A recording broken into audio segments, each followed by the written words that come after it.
इस सभा के अध्यक्ष जी, प्रधान सिद्धू जी, हमारी पार्टी के जिला अध्यक्ष देवेंद्र भारती जी, मंच पर बैठे पार्टी के सभी इलाके के सभी सम्मानित साथियों, बुजुर्गों और मेरे नौजवान दोस्तों,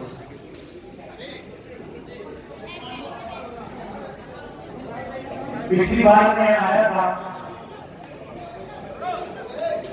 जब कोरोना की दूसरी लहर चल रही थी, तो ये अधूरी पड़ी हुई सामुदायिक स्वास्थ्य केंद्र को का निरीक्षण करने में आया था और उस वक्त इसकी शुरुआत कराई थी। उस दिन मैं वादा करने गया था, बाहर से ही चला गया था प्रधान जी से, मैंने बहुत जल्दी दोबारा आऊंगा और आपके यहाँ जो इस इलाके को एक नई सड़क करीब 11.25 किलोमीटर की, करीब 7.5 करोड़ रुपए की लागत से बनने वाली सड़क का शिलान्यास करने जिस दिन आऊंगा, तो उसमें खाली चाय कराने की बात कर रहे थे, तो मैंने क्या अगली बार आऊंगा खाना खा लेता। मेरे को मोड़ियों की कटौती की सोच को आ रही है। साथियों और बुजुर्गों, आपका जो प्यार है, ये जो स्नेह मुझे मिलता है क्षेत्र की जनता का, उससे मेरा हौसला बढ़ा। आपका ये प्यार ही मेरा हौसला है कि मैं हिंदुस्तान की सबसे बड़ी पंचायत में इस देश की का जो दबंग पिछड़ा वर्ग है, जो अंतिम छोर पे खड़ा है, जो किसान है, जो मजदूर है, जो कामगार है, उसकी आवाज को आपका ये जनप्रतिनिधि हिंदुस्तान की लोकसभा में उठाने का काम है और मुझे बड़ा सेटिस्फैक्शन मिलता है, मैं बहुत संतुष्ट होता हूं जब मैं क्षेत्र में आता हूं और आपका ऐसा प्यार और स्नेह मिलता है, क्योंकि आपका ये प्यार ही मेरा हौसला है।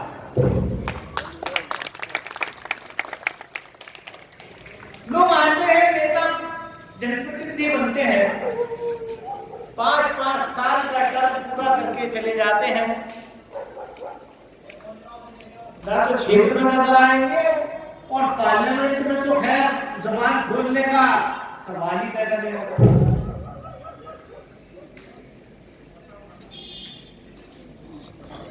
उसकी एक वजह भी है, क्योंकि आप जैसा प्रतिनिधि चुनोगे, जिस बैकग्राउंड का प्रतिनिधि चुनोगे, वो वैसा ही काम करेगा, वैसी ही बात करेगा। आपके इस प्रतिनिधि के जुबान पे प्रदेश का मुख्यमंत्री या देश का प्रधानमंत्री, गृहमंत्री ताला नहीं डाल सकते, क्योंकि आपके इस प्रतिनिधि का खोने के लिए कुछ नहीं है। वो तो आप जैसा एक किसान है। मेरे पास सरकार का कोई लाइसेंस नहीं है जिसको सरकार कैंसिल कर देगी जो बटन। मेरे खिलाफ कोई धोखाधड़ी का मुकदमा दर्ज नहीं है 420 का, जिसमें मैं सरकार से मुझे मेरी जनता ने चुना है और मैं उस जनता के प्रति अपना दायित्व पूरा करता हूं कि उसकी आवाज को उठाने का काम सदन के प्रति करता हूं।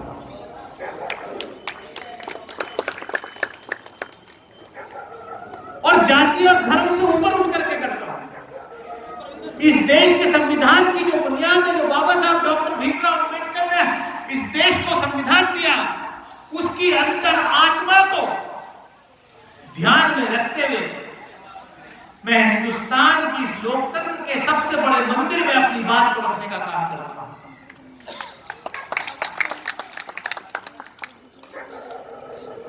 आज पार्लियामेंट के अंदर कोई किसान की बात नहीं करता, कोई मजलूम की बात नहीं करता। जितने कानून बनते हैं, लाए जाते हैं, वो सिर्फ इस चीज को ध्यान में रखकर के लाए जाते हैं कि इसका फायदा ज्यादा से ज्यादा सरकारी दोस्तों को, सरकार के फाइनेंसर्स को, अडानी अंबानी जैसे बड़े उद्योगपतियों को कैसे पहुंचाया जाए। और जब ये तीन कृषि कानून लाए जाएंगे पार्लियामेंट के अंदर, आपको फक्र होना चाहिए कि किसान तो अब समझा है उसका खतरा, लेकिन आपके इस जनप्रतिनिधि ने पार्लियामेंट के अंदर, लोकसभा के अंदर पहले दिन ही उस बिल का विरोध किया था और उसके क्या दुष्परिणाम होंगे उससे देश की जनता को लोकसभा के माध्यम से अवगत कराने का काम किया। जब तक तो राजनीतिक दल और दूसरे सामाजिक संगठन अपनी लाइन भी तय नहीं कर पा रहे थे, लेकिन आपके इस जनप्रतिनिधि ने, आप वीडियो निकाल के देखिए, आजकल तो खैर सब देखते हैं कि जिस दिन ये पहला बिल लाया गया उस दिन आपके इस जनप्रतिनिधि ने उस बिल का कैसे विरोध किया। साथियों, मेरा काम है अपनी जनता के प्रति जो मेरी जवाबदेही है उसके लिए काम करना। गन्ना किसानों के बकाये के भुगतान का मामला हो, मेरे ख्याल से पिछले 2.25 साल के कार्यकाल में कम से कम आधा घंटे बाद तो जरूर अपने क्षेत्र के गन्ना किसानों के बकाये के भुगतान की बात को मैंने पार्लियामेंट के अंदर उठाया। और आपको फक्र होना चाहिए कि आज मेरे लोकसभा क्षेत्र अमरोहा के अंदर तो तकरीबन पूरा अमरोहा जिले, एक जो सबसे घाटे में, तथाकथित घाटे में आपके इलाके की शुगर फैक्ट्री चल रही थी, उस पे भी दबाव बनाने का काम किया। और अब जो 1.5 साल 2 साल का भुगतान रुका रहता था गन्ना किसानों का, अब जो है उनकी भी नींद से जगाने का काम उनको भी कर दिया है। अब मैं समझता हूं कि मार्च तक का भुगतान जो है सिंबावली शुगर फैक्ट्री ने भी कर दिया। और मेरा ये टारगेट है कि अगले वर्ष से कोई बकाया ना रहे। मैंने प्रधानमंत्री जी को कहा, मैंने प्रधानमंत्री जी को कहा, लिख करके गीत कहा कि आदरणीय प्रधानमंत्री जी, आप 2017 के चुनाव में उत्तर प्रदेश में, पश्चिमी उत्तर प्रदेश में घूम घूम के बोल रहे थे कि गन्ना किसानों के बकाये का भुगतान 14 दिन के अंदर किया जाएगा। मैंने जून में चिट्ठी लिखी उनको और मैंने उनको उनके वादा याद दिलाया और मैंने कहा कि आपको कैसे कि 14 दिन के अंदर भुगतान होगा, लेकिन 31 मई तक उत्तर प्रदेश के गन्ना किसानों का 11,000 करोड़ रुपया बाकी है।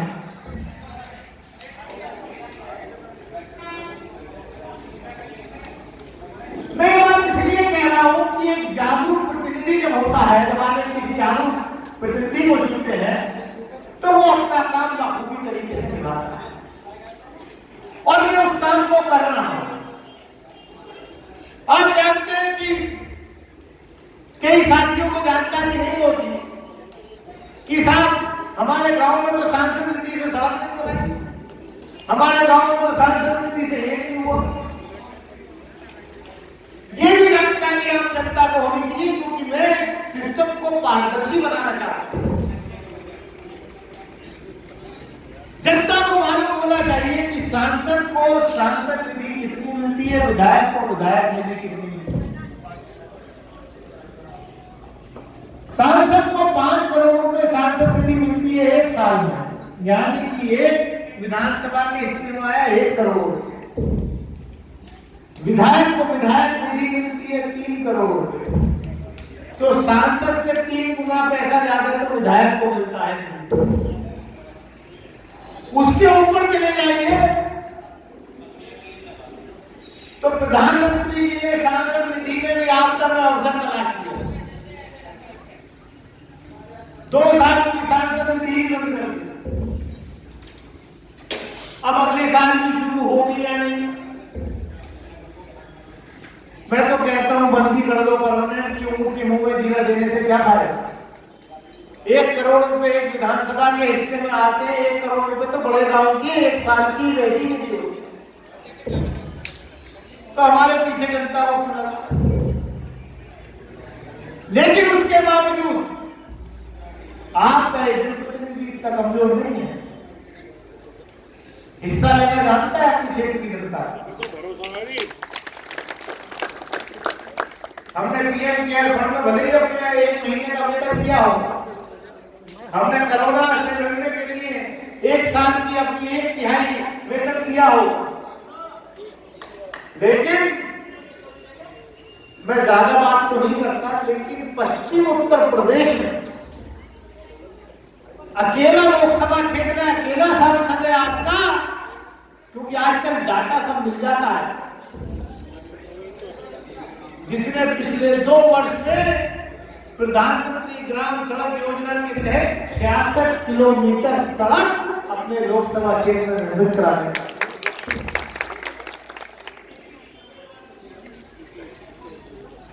आप तो 1 करोड़ रुपए देते हैं 1 साल में विधानसभा को, 5 साल में 5 करोड़ देते हैं। मैंने तो घर में 15 करोड़ रुपए की अपनी विधानसभा 15 करोड़ रुपए से ज्यादा की लागत की प्रधानमंत्री ग्राम सड़क योजना के तहत लागत होगा। 60 करोड़ 30 लाख की लंबाई की प्रयास करा, 5.5 करोड़ की का पिछले महीने किया था। तो हम छीनना जानते हैं, ऐसा नहीं है।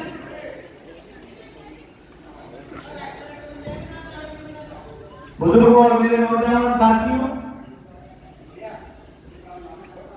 मेरी एक सोच है कि जनप्रतिनिधि सबका होता है।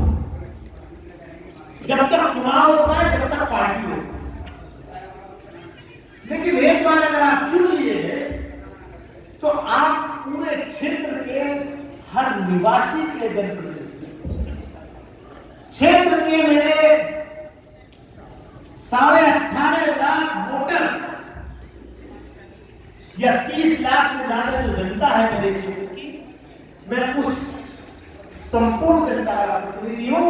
30 लाख में एक व्यक्ति का दुख दर्द मेरा दुख दर्द, इस भावना से जनप्रतिनिधि काम करता।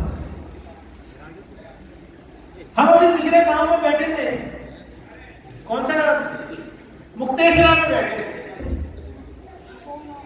मुझे तो पता नहीं, मेरा एक इंस्ट्रक्शन रहता अपने ऑफिस और मेरे पास तो फोन करता है,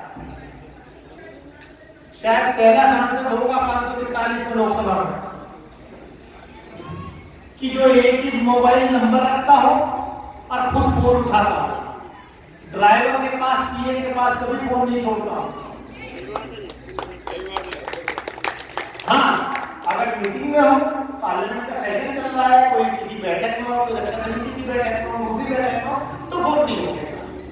अगर मिस कॉल आने तो कोशिश करता हूँ कि कॉल बैक नहीं करूँ। कई बार तो कॉल बैक करता हूँ, पता चला साहब हम फला जगह को प्लॉट बेच रहे हैं, फला प्रॉपर्टी उसके बेच रहे हैं, फला हम कहीं कंपनी से बोलेंगे, कॉल बैक इसलिए कोशिश करता हूँ, पता नहीं कौन सी परेशानी में शायद कॉल है, अभी मुक्तेश्वर में उन्होंने बताया कि साहब ये वो बच्चा है जिसको आपने प्रधानमंत्री को चिट्ठी लिखी थी और इसको कैंसर के लिए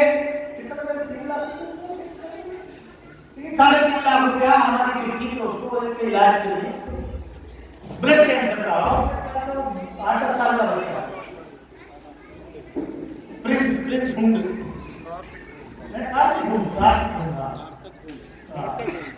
तो अब मान लीजिए इस टाइप की। अब मैं उस वक्त कोरोना में लॉकडाउन था, मुझे किसी ने फोन किया, बोले साहब मैंने क्या देखो हो सकता आप मुझे उसकी डिटेल दे दो, मैं चिट्ठी तैयार करके साइन करके आप इतने चल के आओगे मेरे दरवाजे में मिलेगा। वो चिट्ठी ली उन्होंने दी। आज उस बच्चे से मुझे मिलकर बड़ी खुशी हुई। कम से कम जो एक जनप्रतिनिधि की जिम्मेदारी होनी चाहिए वो मैं कोशिश करता हूँ निभाने की। अब मैं उन नेताओं में से नहीं कि कोई अगर किसी एमपी एमएलए के पास जाए एक चिट्ठी लिखाना कि फला अस्पताल में भर्ती कराना है, फला चीज के लिए चिट्ठी लिखनी है, तो पहले उसको 1000-2000 रुपये का तेल फूक के गाड़ी से खुलवाए, फिर 3 घंटे बाद रोक रहे ऊपर से, फिर ये अच्छा लाओगे तो अच्छा ठीक है, फिर अपने स्टाफ को देगा, फिर की चिट्ठी बना देगा, फिर चला जाएगा क्योंकि अच्छे शाम को आके साइन करूंगा।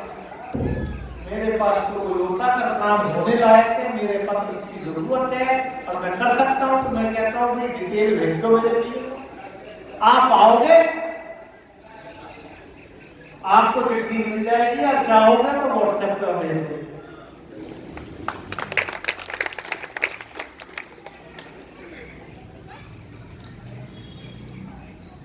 आजकल हो गया है कि इतना अविश्वास जनता के प्रतिनिधियों पर बढ़ गया है, और ये जनता के प्रतिनिधि इसके लिए जिम्मेदार है।